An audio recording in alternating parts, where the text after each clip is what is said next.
many organizations, multinationals, NGOs, they would come into a post-war nation and bring in a lot of physical assistance and humanitarian aid, which is all very necessary and important. However, if we do not deal with the trauma, the woundedness of the population, there cannot be sustainable development.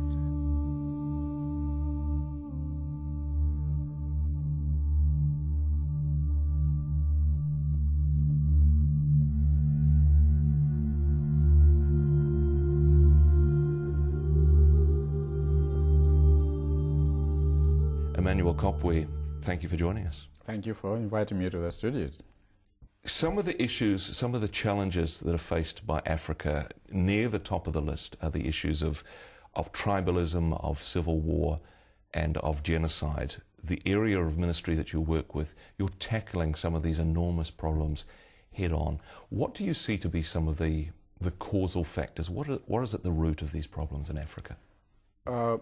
Thank you for asking that question. The root causes of many of these problems when it relates to conflicts, tribal, for example, is basically none other than the malice, the prejudice, bitterness, no more things that actually cause people to get hurt from within, get annoyed with one another.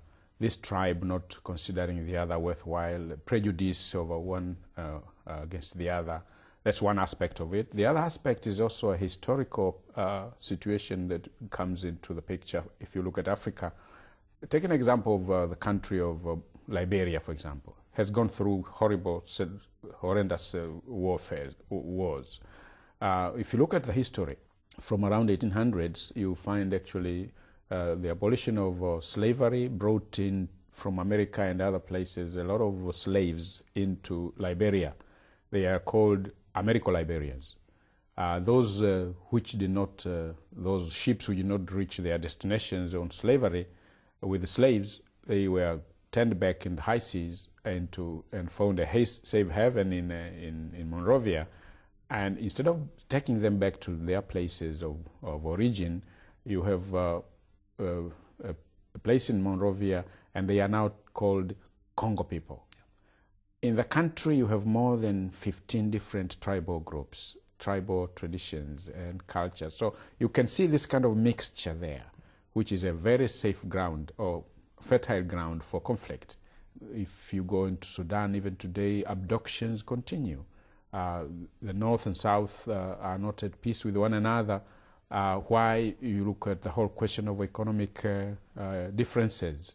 So there are many root causes of the problems of the conflicts in the continent of Africa. Some people would say that it is the interfering from outsiders. It is the heritage of colonialism. People coming in from the outside trying to put right long-standing differences between peoples. In some ways, this has contributed to the problem rather than helping people to get on. In many ways, that may be true. However, it can end up being a scapegoat. It is true that a lot of the assistance which would be considered into these countries, most times it would be expected to bring some result. In my opinion, very little. You'll think of the UN peacekeeping forces. To be honest with you, I think they could have produced much more effect. You still find a lot of people who are bitter, who are angry, who still hate one another. Look at the eastern part of Congo today.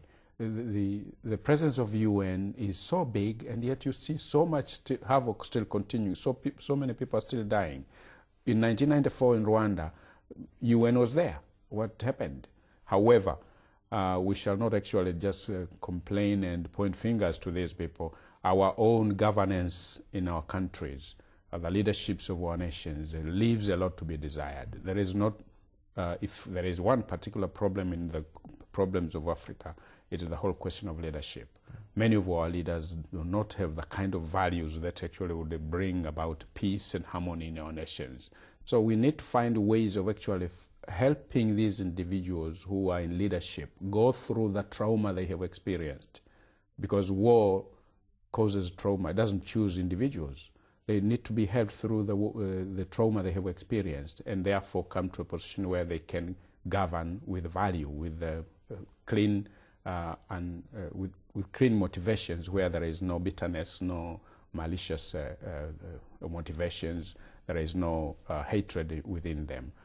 Those are the kind of situations I want to look at. I mean, we don't want to just point fingers to the Western world. The work of African Enterprise has been, well, remarkably successful in different parts of Africa.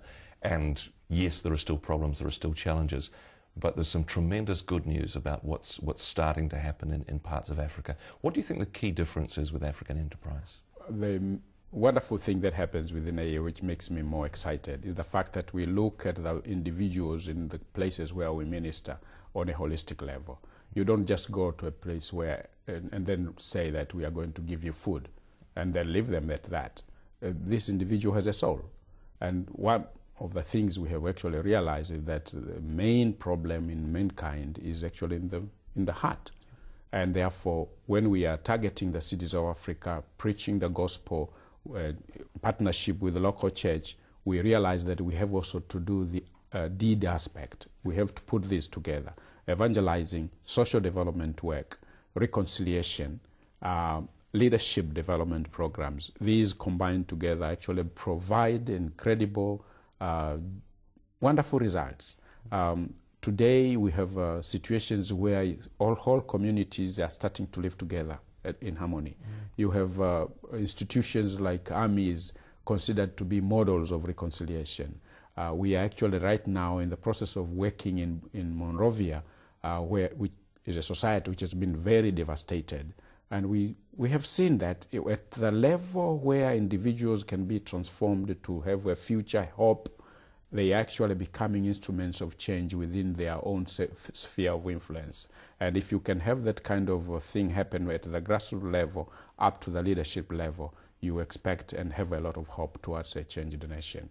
If you look at national level, for example, the leaders of this particular nation, regional leaders, if you can bring them to a point where they see their healing from within in terms of their bitterness, anger, hatred, is at the cross. If they can see that, irrespective of where they come from, then they are actually able to assist or even bring change in their society.